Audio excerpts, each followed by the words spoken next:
안녕하세요, 김지현입니다. 반갑습니다. 대망의 마지막 50번째 시간입니다. 주제는요, 글로벌 HR입니다. 요즘에 이제 기업들이 많이 이제 글로벌라이제이션이 되다 보니까 굉장히 관심을 많이 갖고 있는 영역인데요. 이 부분에 대해서도 한번 살펴보도록 하겠습니다. 일단 그 글로벌 HR을 하는 데 있어서 그 인력에 대한 그 모집, 이게 가장 첫 번째입니다. 본국 중심으로 하는 모집이 가장 이제 대표적인 형태인데요. 해외 자회사에 어떤 이제 핵심 포스트가 있는데 그때 본국에 있는 인력을 파견하는 형태가 바로 본국 중심 형태의 모집입니다. 그래서 주로는 이제 글로벌라이제이션 이제 초기 단계에 많이들 활용을 하고 계시고요. 본국 중심으로 이제 조직적으로 통제를 좀 뭔가 해야겠다. 라고 할 때 많이 활용을 하고 있습니다. 그러면서 이제 본국에 있던 원래 가지고 있던 그 노하우를 이 자회사에다가 이렇게 좀 노하우를 전달하기도 좀 쉽고 또 생산이나 판매에 있어서도 좀 더 순조롭게 할 수 있고 또 본사하고 서로 간에 이렇게 커뮤니케이션 할 때 굉장히 좋다. 라는 게 장점입니다. 그래서 이제 본국 인력이 파견이 가다 보니까 이 사람의 어떤 국제적인 감각 그리고 경험 이런 것들을 확보할 수 있다는 장점이 있고요. 단점은 뭐냐면 현지 인력들은 승진이 잘 안 돼요. 그러다 보니까 이제 본인들 불만이 많아지는 거죠. 그리고 파견 인력이 자기 나라가 아니다 보니까 이제 적응하는데 좀 어려움이 확실히 있습니다. 그렇기도 하고 현지 인력과의 좀 위화감 이런 것들이 조성이 돼서 실패하는 경우들이 꽤 많습니다. 그리고 이제 현지국 중심으로 모집하는 방법이 있는데요. 해외 자회사에 있어요. 본국이 이렇게 있고 여기 이제 해외 자회사가 있다고 하면 여기 인력 중심으로 이제 인력을 확보하는 방법입니다. 글로벌라이제이션이 좀 많이 이게 진척된, 발전된 상태에서 많이 활용을 하고 있고요. 이 분권화를 전략으로 할 때, 그러니까 본국 중심의 어떤 전략이 아니라 현지 중심의 전략을 수립했을 때 많이 활용을 하고 있습니다. 그러면서 이제 현지인들 중심으로 운영을 하다 보니까 언어 장벽도 극복할 수 있고 또 파견 비용이 별도로 들어가지 않기 때문에 비용도 많이 절약할 수 있다라는 점이 특징입니다. 장점으로 보면은 현지 인력들이 일단은 자기 나라에서 뽑히는 사람들이 많다 보니까 장기 근무합니다. 오래 다니죠. 그러면서 또 사기도 높아집니다. 내가 열심히 일하면 여기서 뭐 대표이사까지도 올라갈 수 있다. 뭐 이렇게 볼 수도 있고 또 현지 정부에서는 자국 인력들을 많이 채용하고 싶잖아요. 경제를 활성화시키기 위해서. 그래서 현지 정부 방침에 부합하기 때문에 우리가 어디 해외 진출했을 때 좀 더 유리한 그런 방법이다라는 것이고요. 단점은 현지 중심으로 돌아가다 보니까 본사에서 통제가 잘 안 됩니다. 이런 게 좀 단점이고 또 서로 다른 민족이기 때문에 어떤 결속력에 있어서도 약화된다라는 그런 단점이 있습니다.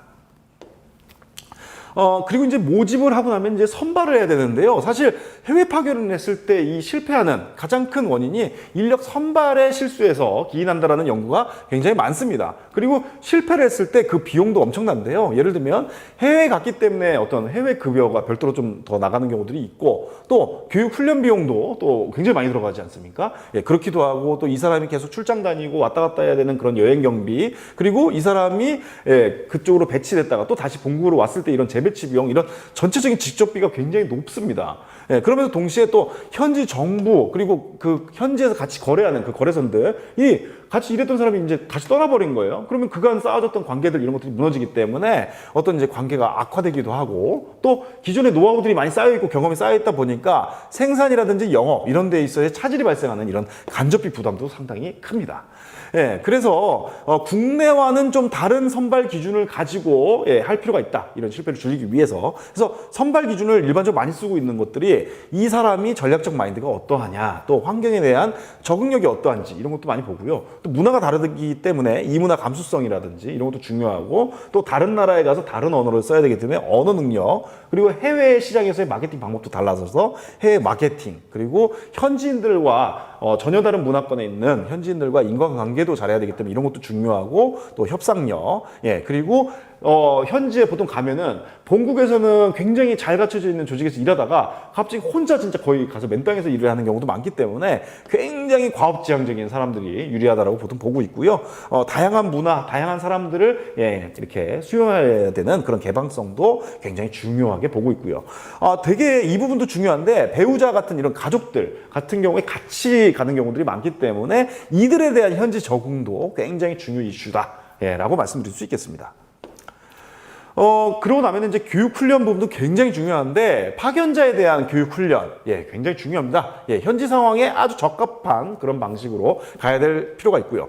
문화가 다르기 때문에 이 문화 충격을 대비하기 위한, 이문화훈련, 이 부분도 굉장히 많이 활용을 하고 있고, 또 파견 예정국에 미리 한번 가보는 거예요. 가서, 한번, 이 나라 어떻구나. 또, 그리고 동시에 이제 언어에 대한 부분도 좀 같이, 교육훈련을 하게 되고요. 또, 현지에 있는 뭐 법인장이라든지 직원들로 하여금 우리 상황이 사업 상황이 어떻다라고 하는 사전 브리핑을 받는다든지, 또 뭐 보통은 이제 파견 가서 보면 뭐 인사하던 사람이 가서 재무도 해야 되고 다양한 업무를 해야 되는 경우들이 많습니다. 그래서 경영 일반 교육도 많이 하고 협상도 중요하기 때문에 협상 교육 일반적으로 많이 하고 있습니다. 파견자만 교육을 하는 게 아니라 또 현지에 우리 또 오피스라든지 사업장이 있기 때문에 거기에 있는 현지 인력에 대한 교육 훈련도 굉장히 중요한데요. 결국은 지속적으로 하는 게 굉장히 중요하다. 그러면서 본국이 가지고 있는 그 노하우, 경영 기법, 이런 것들을 좀 전파하고, 또 동시에 본국과 함께 일하기 때문에 본국에서는 이런 문화를 가지고 있다. 라는 것들도 교육이 필요합니다. 그리고 이제 현지 인력들을 보면은, 예를 들면 국내에서는 굉장히 큰 대기업이에요. 그런데 현지에 가면 굉장히 작은 회사고 사람들한테 안 알려져 있는 회사거든요. 그러다 보니까 로열티가 떨어지는 경우들이 있는데, 여기 있는 현지 직원들을 본사에 초청을 했을 때, 우리는 이 큰 회사의 같은 일원이구나. 또 굉장히 로열티를 갖게 되는, 이런 일들을 가져올 수 있는 거죠.